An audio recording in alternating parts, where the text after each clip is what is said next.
வேடன் ஒருவன் வேட்டையாட சென்றிருந்தான். அவன் விரித்த வலையில் கழுகு ஒன்று சிக்கிக்கொண்டது. அந்த கழுகின் சிறகுகளை மட்டும் வெட்டி சங்கிலியால் கட்டி போட்டான். அவ்வழியே சென்ற ஒருவர் கழுகின் மீது இறக்கப்பட்டு வேடனிடம் காசு கொடுத்து அந்த கழுகை வாங்கி தன் வீட்டில் அன்புடன் வளர்த்து வந்தார். இறக்கைகள் நன்கு வளர்ந்தது. பின் அதை பறக்கச் செய்தார். கழுகு பறந்து செல்லும்போது ஒரு முயலை பார்த்தது. அதை தூக்கி வந்து தன்னை வளர்த்தவரிடம் காணிக்கையாக கொடுத்தது.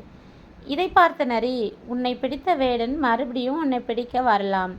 நீ இந்த முயலை அவன்கிட்ட கொடுத்துருந்தேன்னா மறுபடியும் அவன் உன்னை பிடிக்காம இருந்திருப்பான். எதுக்காக இவர்கிட்ட கொண்டு போய் கொடுத்த அப்படின்னு சொல்லி கழுகு கிட்ட கேட்டுச்சு.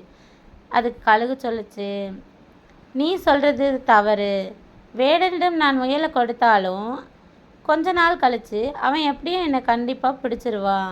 ஆனால் நான் ஆபத்தில் இருந்தப்போ என்னை காப்பாற்றினவருக்கு என் நன்றியையும் விசுவாசத்தையும் தெரிவிக்கிறதுக்காகத்தான் முயலை காணிக்கையாக கொடுத்தேன் அப்படின்னு சொல்லுச்சு. உதவி செய்தவரிடம் நன்றியோடு இருப்பது தான் பண்புள்ள செயல்.